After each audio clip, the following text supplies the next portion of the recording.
मित्रांनो, मुख्यमंत्री माझी लाडकी बहीण या योजनेचा अर्ज कसा भरायचा याच्याबद्दलची सविस्तर माहिती आपण आता घेऊया। बघा, हा PDF फॉर्म डाउनलोड करून घ्या आणि इथं पहिला जो मुद्दा आहे इथं काय करायचं आहे, महिलेचे संपूर्ण नाव या ठिकाणी तुम्हाला तुमचं संपूर्ण नाव इथं लिहायचं आहे पहिल्या ओळीमध्ये या ठिकाणी।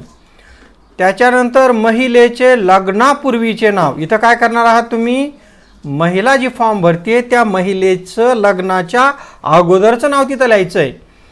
त्याच्यानंतर महिलेचे लग्नानंतरचे नाव, बघा इथं काय सुरुवातीला महिलेचे जे नाव आहे का ते लिहायचं, त्याच्यानंतर लग्नापूर्वीचं नाव लिहायचं आणि महिलेचे लग्नानंतरचे नाव या ठिकाणी लिहायचं।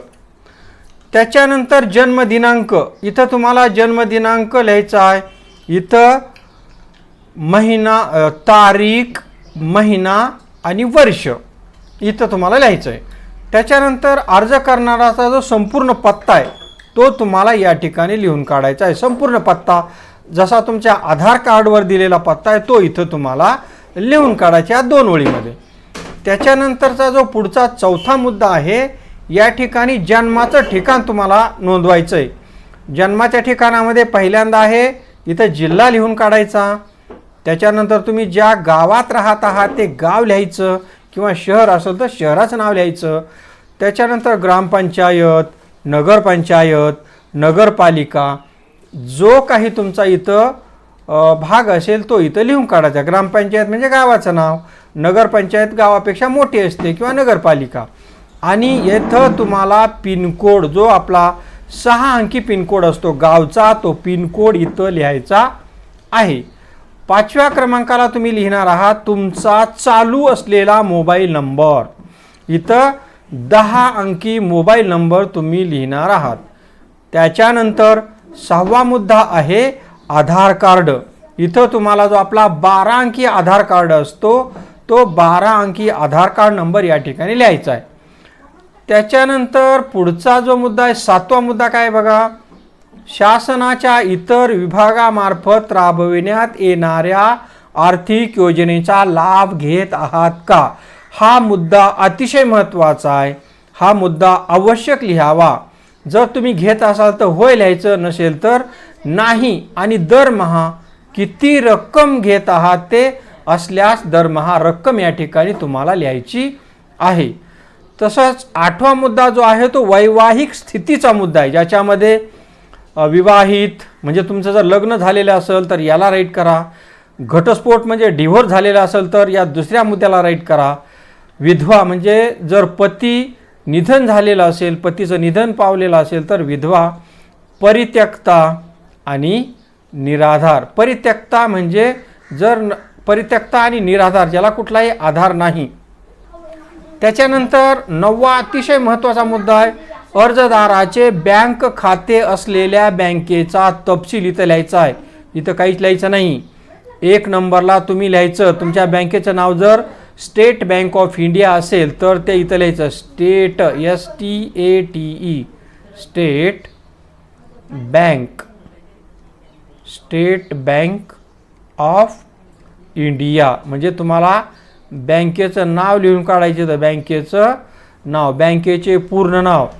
त्याच्यानंतर बँक खातेधारकाचे नाव, इथं ज्याच्या नावावर ते खातं त्याचं नाव इथं तुम्हाला लिहायचं आहे।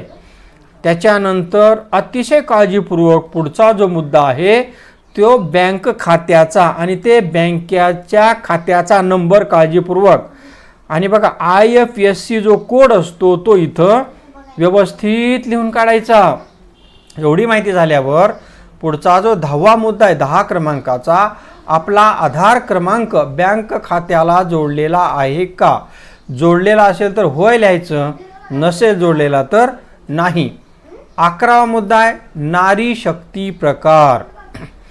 नारी शक्ती प्रकार कोणता आहे, आपण अंगणवाडी सेविका आहात, अंगणवाडी मदतनीस आहात, पर्यवेक्षिका, ग्रामसेवक, वार्ड अधिकारी, सेतू सुविधा केंद्र किंवा सामान्य महिला, याच्यापैकी ज्या प्रकारात तुम्ही बसत असाल त्याला फक्त राईट करायचं इथं। कितवा मुद्दा आहे तो 11वा। त्याच्यानंतर जो 12वा मुद्दा आहे याच्यामध्ये खालील सर्व कागदपत्रांच्या प्रती सादर करायच्या आहेत. बघा जिथं जिथं स्टार दिलंय का ते कंपल्सरी म्हणजे ते कागद तुम्हाला अपलोड करावेच लागतात. त्याच्यामध्ये तुम्हाला आधार कार्ड, अधिवास किंवा जन्माचं प्रमाणपत्र, बर्थ सर्टिफिकेट, उत्पन्नाचं प्रमाणपत्र ज्याच्यासाठी आपल्याला पिवळं किंवा केशरी रेशन कार्ड, अर्जदाराचं हमीपत्र, ॲफिडेविट, बँक पासबुक आणि अर्जदाराचा फोटो असे एकूण 6 घटक तुम्हाला अपलोड करायचे आहेत. आणि त्याच्यानंतर हा जो तुम्ही अर्ज भरला की अर्ज भरल्यावर संपूर्ण अर्ज तुम्हाला अंगणवाडी केंद्रामध्ये जमा करायचा आहे. लक्षात घ्या, हा अर्ज भरायचा आणि कुठे जमा करायचा? अंगणवाडी केंद्रामध्ये. तर इथं त्याच्यानंतर जे दिलेलं आहे का अर्जदाराचं हमीपत्र आहे, मग तुम्ही हे भरून द्यायचं आहे. अर्जदाराचं हमीपत्र अशी खूण करायची, माझ्या कुटुंबाचे एकत्रित वार्षिक उत्पन्न 2-2.5 लाखापेक्षा अधिक नाही. बरोबर आहे. माझ्या कुटुंबातील सदस्य आयकरदाता नाही म्हणजे टॅक्स भरत नाही. सगळ्या मुद्द्यांना मी स्वतः किंवा माझ्या कुटुंबातील सदस्य नियमित कायम कर्मचारी, कंत्राटी कर्मचारी म्हणून कर्मचारी विभाग, उपक्रम मंडळ, भारत सरकार किंवा राज्य सरकारच्या स्थानिक संस्थेमध्ये कार्यरत नाही किंवा सेवानिवृत्तीनंतर विनावेतन घेत नाही, निवृत्तीवेतन घेत नाहीत. तर हे मुद्दे वाचायचे आणि शक्यतो सर्व मुद्दे हे राईट झाले पाहिजे तरच आपल्याला ही जी मुख्यमंत्री माझी लाडकी बहीण योजना आहे का त्याचा लाभ तुम्हाला मिळणार आहे. हे व्यवस्थित वाचायचं आणि वाचून झाल्यानंतर बघा वरीलप्रमाणे घोषणा करायची आणि इथं आधार क्रमांक हे सगळं OTP येईल तो OTP टाका, सहमती द्यायची OTPसाठी आणि EKYC सहमती देत आहे असं हे सगळं वाचून घ्यायचं. आणि इथं तुम्ही फॉर्म भरल्यानंतर इथं तुमची सही करायची आणि इथं कंसामध्ये तुमचं नाव टाकायचं. हे खाली दिलेले हे उक्त प्रपत्र केवळ ऑनलाईन अर्ज दाखल करण्याच्या हेतूने माहिती एकत्रित करण्याकरता आहे. दुसरा मुद्दा, अर्ज ऑनलाईन पद्धतीने सफलतापूर्वक प्रविष्ट झाल्यानंतर खालील पावती प्रदान करण्यात येईल. तसेच SMS किंवा व्हॉट्सअपद्वारे सुद्धा पाठवण्यात येईल. अर्ज दाखल झाल्यानंतर सदर पावती फाडून देण्यात यावी.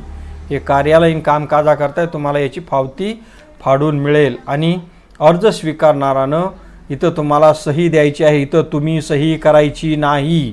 तुम्ही ज्या ठिकाणी फॉर्म देणार आहात तिथं तुम्हाला तो तुमचा जो काही क्रमांक आलेला आहे नोंदणी क्रमांकचा ऑनलाईन असेल किंवा ऑफलाईन असेल त्या ठिकाणी तो नंबर लिहील आणि इथं त्याची सही करून तुम्हाला तो हा जो तुम्ही दाखल केलेला फॉर्म आहे त्याची चिठ्ठी तुम्हाला एवढी मिळेल. तर अशा पद्धतीनं तुम्ही फॉर्म भरा आणि याची PDF फाईल तुम्हाला पाहिजे असेल तर डिस्क्रिप्शनमध्ये लिंक दिलेली आहे ती डाउनलोड करून घ्या. धन्यवाद.